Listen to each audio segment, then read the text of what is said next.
me Marina Jovi. Again, welcome back to Sour and Spicy. Sour and Spicyയുടെ പുതിയൊരു എപ്പിസോഡിലോട്ട് എല്ലാവർക്കും സ്വാഗതം. ഇന്ന് നമ്മൾ ചെയ്യാൻ പോകുന്ന ഒരു അടിപൊളി താറാവ് കറിയുടെ റെസിപ്പിയാണ്.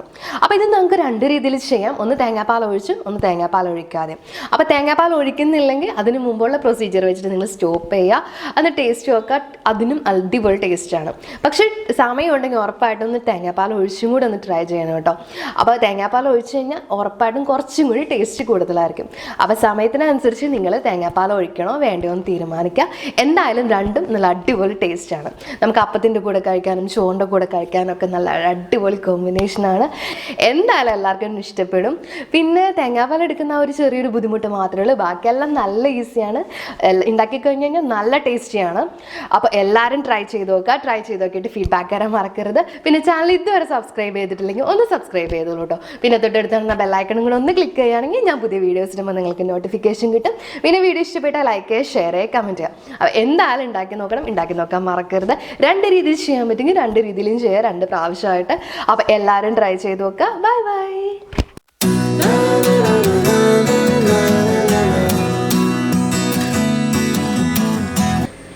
അപ്പോൾ നമ്മുടെ താറാവ് കറി റെഡിയാക്കി എടുക്കാൻ വേണ്ടിയിട്ട് നമുക്കത് ഇത്രയും കാര്യങ്ങൾ ആവശ്യമുണ്ട്. അപ്പോൾ ഇൻഗ്രീഡിയൻസ് എന്തൊക്കെയാണെന്ന് നോക്കാം. ഞാനിവിടെ ഒരു 650 ഗ്രാം താറാവ് സ്കിന്നോട് കൂടി ചെറിയ പീസായിട്ട് കട്ട് ചെയ്ത് വെച്ചിട്ടുണ്ട്. പിന്നെ ഒരു 15 ചെറിയ ഉള്ളി നീളത്തിൽ അരിഞ്ഞ് വെച്ചിട്ടുണ്ട്. പിന്നെ ഒരു മീഡിയം സവോള ചെറുതായിട്ട് കട്ട് ചെയ്തെടുത്തിട്ടുണ്ട്. നിങ്ങൾക്ക് വേണമെങ്കിൽ ഉള്ളി മാത്രം ഉപയോഗിച്ച് ചെയ്യാം, അല്ലെങ്കിൽ സവോള മാത്രം ഉപയോഗിച്ച് ചെയ്യാം. ഉള്ളി ഉപയോഗിച്ച് ചെയ്യുന്നതാണ് എപ്പോഴും നല്ല ടേസ്റ്റ് ഉണ്ടാവുക. അപ്പോൾ നിങ്ങളുടെ ഇഷ്ടത്തിനനുസരിച്ച് ഉള്ളിയുടെയും സവോളയുടെ അളവിൽ വേരിയേഷൻ വരുത്താം. പിന്നെ ഞാൻ 3 ചെറിയ പച്ചമുളക് നീളത്തിൽ അരിഞ്ഞെടുത്തിട്ടുണ്ട്. ഇതിനകത്ത് ഞാൻ അധികം പച്ചമുളകും മുളക് പൊടിയും യൂസ് ചെയ്യുന്നില്ല. കാരണം എരിവിന് വേണ്ടിയിട്ട് നമ്മൾ മെയിനായിട്ട് ഉപയോഗിക്കുന്നത് കുരുമുളക് പൊടിയാണ്. അതുകൊണ്ട് മുളക് പൊടിയും പച്ചമുളകും വളരെ കുറച്ചാണ് നമ്മൾ ഉപയോഗിക്കുന്നുള്ളൂ. പിന്നെ ഞാൻ ഒരു 8 വെളുത്തുള്ളിയും ഒരു ചെറിയ പീസ് ഇഞ്ചിയും കൂടെ ചതച്ചെടുത്തിട്ടുണ്ട്. ഏകദേശം ഒരു 1 ടേബിൾ സ്പൂൺ നിറച്ചുണ്ട്. അപ്പം ഞാൻ ഇതിൻ്റെ അകത്ത് ചതച്ചാണ് ഇടുന്നത്. നിങ്ങൾക്ക് വേണമെങ്കിൽ അരിഞ്ഞിടാം. ചതച്ചിടുന്നതായിരിക്കും കുറച്ചും കൂടി ടേസ്റ്റ് ഉണ്ടാവുക. പിന്നെ നമുക്കൊരു 1/4 ടീസ്പൂൺ മഞ്ഞൾപ്പൊടി വേണം. 2 ടേബിൾ സ്പൂൺ മല്ലിപ്പൊടി വേണം. 1/2 ടീസ്പൂൺ മുളക് പൊടി വേണം. 1/2 ടീസ്പൂൺ ഗരം മസാല വേണം. പിന്നെ നമുക്കൊരു 2 ടേബിൾ സ്പൂൺ കുരുമുളക് പൊടി വേണം. കുരുമുളക് പൊടി നിങ്ങളുടെ ഇഷ്ടത്തിനനുസരിച്ച് കൂട്ടി കൊടുക്കുക കേട്ടോ. നല്ല സ്പൈസി ആയിട്ട് വേണമെങ്കിൽ നന്നായിട്ട് കുരുമുളക് പൊടി ചേർത്ത് കൊടുക്കുക. പിന്നെ നമുക്ക് കുറച്ചധികം തന്നെ കറിവേപ്പില വേണം. ആവശ്യത്തിന് ഉപ്പ് വേണം. പിന്നെ ഒരു വലിയ തക്കാളി ഞാനിവിടെ ചെറിയ പീസായിട്ട് കട്ട് ചെയ്തെടുത്തിട്ടുണ്ട്. പിന്നെ നമുക്ക് 2 ടേബിൾ സ്പൂൺ വെളിച്ചെണ്ണ ആവശ്യമുണ്ട്. പിന്നെ നമുക്ക് ആവശ്യമുള്ളത് തേങ്ങാപ്പാലാണ്. തേങ്ങാപ്പാൽ ഞാൻ ഇതിനകത്തോട്ട് ചേർക്കുന്നുണ്ട്. നിങ്ങൾക്ക് ഇഷ്ടമുണ്ടെങ്കിൽ മാത്രം ചേർത്താൽ മതി, അല്ലെങ്കിൽ തേങ്ങാപ്പാൽ ചേർക്കണം എന്നില്ല. തേങ്ങാപ്പാൽ നമുക്ക് വളരെ കുറച്ച് മതി. ഞാനൊരു 1/2 കപ്പോളം എടുത്തിട്ടുള്ളൂ, നല്ല കട്ടിപ്പാൽ. അപ്പോൾ നിങ്ങളുടെ ഇഷ്ടത്തിനനുസരിച്ച് തേങ്ങാപ്പാൽ ചേർക്കണമെങ്കിൽ ചേർക്കാം, ഇല്ലെങ്കിൽ അത് അവോയ്ഡ് ചെയ്തേക്കാം. അപ്പോൾ ഇത്രയും കാര്യങ്ങൾ വെച്ചിട്ട് നമുക്ക് എങ്ങനെ അടിപൊളി താറാവ് കറി റെഡിയാക്കി എടുക്കാൻ നോക്കാം. അപ്പോൾ കറി റെഡിയാക്കി എടുക്കാൻ വേണ്ടിയിട്ട് ഫസ്റ്റ് നമുക്ക് താറാവൊന്ന് വേവിച്ചെടുക്കണം. ഇത് നാടൻ താറാവ് ആയതുകൊണ്ട് ഒരുപാട് കുക്കിംഗ് ടൈം എടുക്കും. അതുകൊണ്ട് തന്നെ ഞാനിത് ഫസ്റ്റ് കുക്കറിലിട്ട് വേവിച്ചെടുക്കുകയാണ്. എന്നിട്ടാണ് നമ്മൾ ബാലൻസ് സവോളയും ഇതൊക്കെ വഴറ്റിയതിലോട്ട് ഇട്ട് കൊടുത്തിട്ട് ഒന്നും കൂടി ഒന്ന് മിക്സ് ചെയ്തെടുക്കുന്നത്. ചില താറാവ് നമ്മൾ കുക്കറിൽ വേവിക്കുമ്പോൾ അല്ലെങ്കിൽ നമ്മുടെ പാത്രത്തിലിട്ട് നമ്മൾ വേവിച്ചെടുക്കുമ്പോൾ തന്നെ പെട്ടെന്ന് വെന്ത് കിട്ടും. പക്ഷേ ചില താറാവ് ഒരുപാട് കുക്കിംഗ് ടൈം എടുക്കും. അത്യാവശ്യം നല്ല മൂത്ത താറാവൊക്കെ ആണെങ്കിൽ അത്യാവശ്യം നല്ല ടൈം എടുക്കും. അപ്പോൾ അങ്ങനെ മൂത്ത താറാവൊക്കെയാണ്, നാടൻ താറാവൊക്കെ ആണെങ്കിൽ പെട്ടെന്ന് നമുക്ക് കുക്കറിലിട്ട് വേവിച്ചിട്ട് നമ്മൾ കറി റെഡിയാക്കുന്നതായിരിക്കും ഏറ്റവും നല്ലത്. അപ്പോൾ ഞാനിപ്പോൾ ഇതിന് മുമ്പ് ഇത് ചെയ്ത് കഴിഞ്ഞപ്പോൾ ഒരുപാട് ടൈം എടുത്തു. അതുകൊണ്ടാണ് ഞാനിപ്പോൾ ഇത് കുക്കറിൽ ചെയ്യുന്നത്. അപ്പോൾ ഞാൻ കുക്കറിലോട്ട് നമ്മുടെ ഇറച്ചി എല്ലാം കൂടി ഇട്ട് കൊടുക്കുകയാണ്. ഇനി നമുക്ക് ഇതിനകത്തോട്ട് ആവശ്യത്തിന് ഉപ്പിട്ട് കൊടുക്കണം. ഒരു 1/2 ടീസ്പൂൺ മഞ്ഞൾപ്പൊടി. പിന്നെ നമുക്കൊരു 1/2 ടീസ്പൂൺ മുളക് പൊടിയും ഇട്ട് കൊടുക്കാം. ഇനി ഇത് നന്നായിട്ടൊന്ന് മിക്സ് ചെയ്ത് കൊടുക്കുക. അപ്പോൾ ഞാൻ കുരുമുളക് പൊടി, മഞ്ഞൾപ്പൊടി, ഉപ്പൊക്കെ കൂടി ചേർത്ത് താറാവ് നന്നായിട്ട് മിക്സ് ചെയ്തെടുത്തിട്ടുണ്ട്. ഇനി നമുക്കൊന്ന് അടപ്പത്ത് വെച്ച് വേവിച്ചെടുക്കണം. അപ്പോൾ താറാവിൻ്റെ വേവ് അനുസരിച്ച് നിങ്ങൾ നന്നായിട്ട് വേവിച്ചെടുക്കുക. ഞാനിനി അതോട്ട് എക്സ്ട്രാ വെള്ളമൊന്നും ആഡ് ചെയ്ത് കൊടുക്കുന്നില്ല. കാരണം ഇത് സ്കിന്നോട് കൂടിയിട്ടുള്ള താറാവായതുകൊണ്ട് അത്യാവശ്യം നല്ല നെയ്യുണ്ട്. പിന്നെ ഇറച്ചിയിൽ നിന്നും വെള്ളം ഇറങ്ങി വരും. അതുകൊണ്ട് തന്നെ ഞാനിനി എക്സ്ട്രാ വെള്ളമൊന്നും ആഡ് ചെയ്യുന്നില്ല. ഇനി നിങ്ങൾക്ക് വേണമെങ്കിൽ ഒരു 1/2 ഗ്ലാസ്സോളം വെള്ളം ഒഴിച്ച് കൊടുക്കാം. ഇപ്പം ഞാനിത് വെള്ളം ഒഴിക്കാതെ തന്നെയാണ് വേവിച്ചെടുക്കുന്നത്. അപ്പോൾ ഞാനിത് വേവിച്ചെടുക്കാൻ പോവാണ്.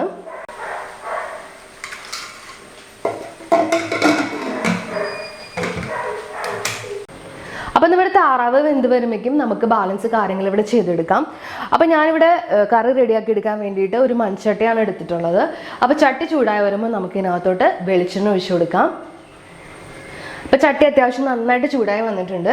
ഞാൻ ഇതിനകത്തോട്ട് വെളിച്ചെണ്ണ ഒഴിച്ചു കൊടുക്കുകയാണ്. അപ്പോൾ വെളിച്ചെണ്ണ ഒന്ന് ചൂടായി വന്നിട്ടുണ്ട്. അപ്പോൾ ഞാൻ ഇതിനകത്തോട്ട് ചതച്ച് വെച്ച ഇഞ്ചിയും വെളുത്തുള്ളിയും ചേർത്ത് കൊടുക്കുകയാണ്. നന്നായിട്ടൊന്ന് വഴറ്റി കൊടുക്കുക. ഇനി നമുക്ക് ഇതിനകത്തോട്ട് അരിഞ്ഞു വെച്ചിരിക്കുന്ന ഉള്ളി ചേർത്ത് കൊടുക്കാം. ഇതിൻ്റെ ജസ്റ്റ് ഒന്ന് പച്ചമണം മാറി വന്നാൽ മതി കേട്ടോ. അപ്പം ഞാൻ ഉള്ളി ചേർത്ത് കൊടുക്കുകയാണ്.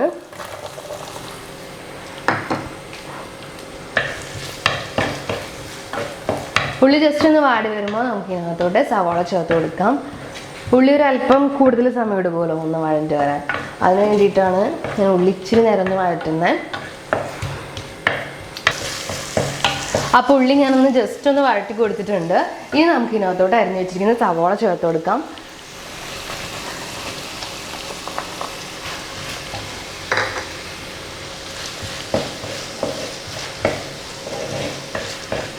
കൂടെ തന്നെ നമുക്ക് എടുത്തു വെച്ചിരിക്കുന്ന പച്ചമുളകും കറിവേപ്പിലയും ചേർത്ത് കൊടുക്കാം.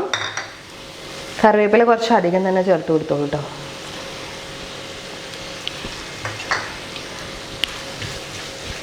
നന്നായിട്ട് വഴറ്റി കൊടുക്കുക. ഇനി നമുക്ക് ഇതിനകത്തോടെ ഒരല്പം ഉപ്പ് കൂടി ചേർത്ത് കൊടുക്കാം.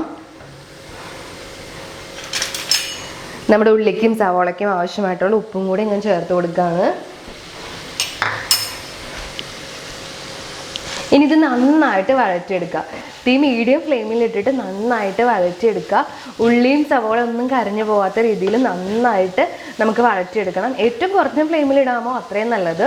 ഏറ്റവും കുറഞ്ഞ ഫ്ലെയിമിലിട്ടാൽ അത്രയും നന്നായിട്ട് നമുക്ക് ഉള്ളി നന്നായിട്ട് വാടി വരും. ഇത് നന്നായിട്ട് സവോള നന്നായിട്ട് വാടി വരണം. എന്നാലാണ് നമ്മുടെ കറിക്ക് നല്ല ടേസ്റ്റ് ഉണ്ടാവുള്ളൂ. ഇനി ഉള്ളി കരിഞ്ഞു പോയി കഴിഞ്ഞാൽ വേറെ ടേസ്റ്റ് ആയിരിക്കും. ഇനി ഉള്ളിയും സവോളയൊന്നും വാടിയില്ലെങ്കിലും വേറൊരു ടേസ്റ്റ് ആയിരിക്കും.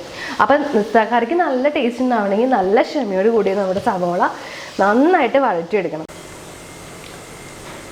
അപ്പം നമ്മുടെ സവോള നന്നായിട്ട് വഴന്ന് വന്നിട്ടുണ്ട്. അത്യാവശ്യം സമയം എടുത്തിട്ട് തന്നെ ലോ ഫ്ലെയിമിൽ ഇട്ടിട്ട് ഞാൻ നന്നായിട്ട് വഴറ്റിയെടുത്തിട്ടുണ്ട്.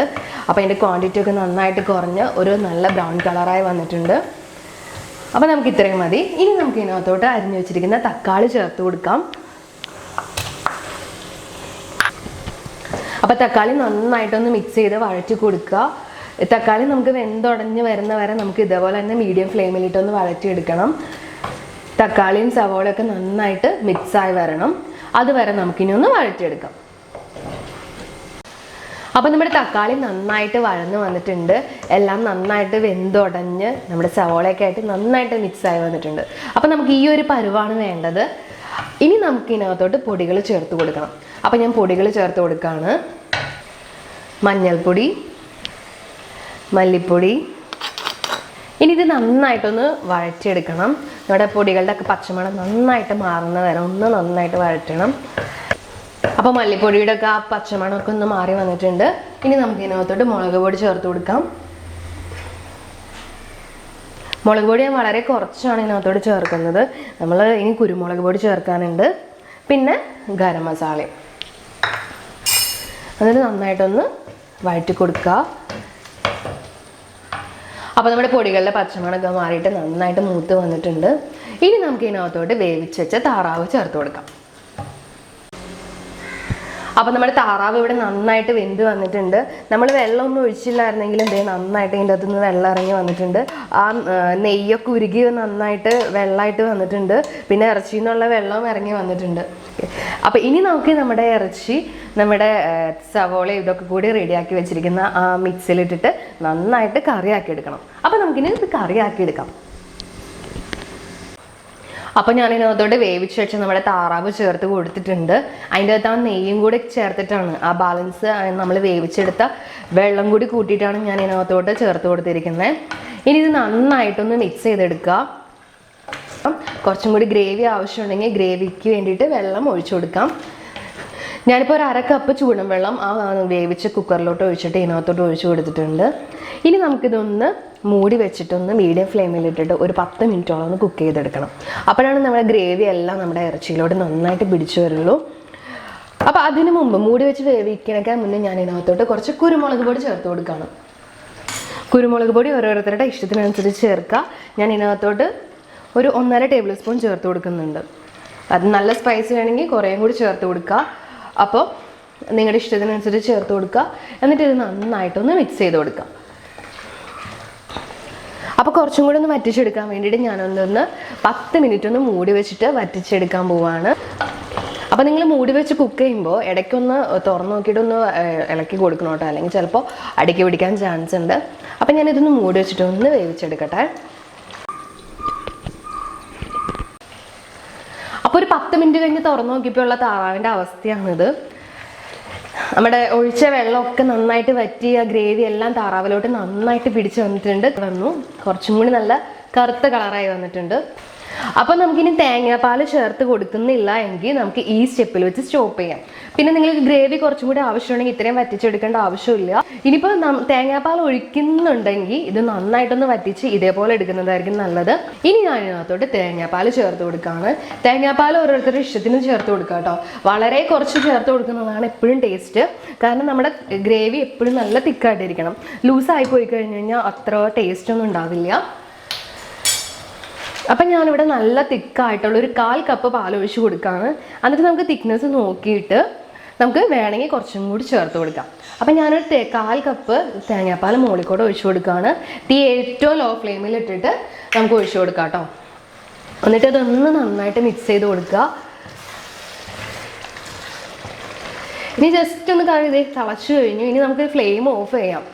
അപ്പം ഞാനിപ്പോൾ 1/4 കപ്പ് തേങ്ങാപ്പാൽ ഒഴിക്കുന്നുള്ളൂ. ഇനിയിപ്പോൾ കുറച്ചും കൂടി ഗ്രേവി ആവശ്യമുള്ളവർ നിങ്ങൾക്ക് വേണമെങ്കിൽ 1/2 കപ്പ് വരെ ഒഴിച്ചു കൊടുക്കാം. അപ്പോൾ നമ്മൾ തേങ്ങാപ്പാൽ ഒഴിച്ചു കൊടുത്ത് ഫ്ലെയിം ഓഫ് ചെയ്തു. അപ്പോൾ തേങ്ങാപ്പാൽ ഒഴിച്ച് കൊടുക്കണമെന്ന് യാതൊരു നിർബന്ധമില്ല കേട്ടോ. അത്രയും കറിയിൽ തന്നെ അത്രയും തന്നെ കഴിക്കാൻ വേണ്ടി നല്ല ടേസ്റ്റാണ്. പക്ഷെ നമ്മളൊരു മേമ്പൊടിക്ക് കുറച്ചും കൂടി ഒരു ടേസ്റ്റിന് വേണ്ടിയിട്ടാണ് നമ്മൾ തേങ്ങാപ്പാൽ ഒഴിച്ച് കൊടുക്കുന്നത്.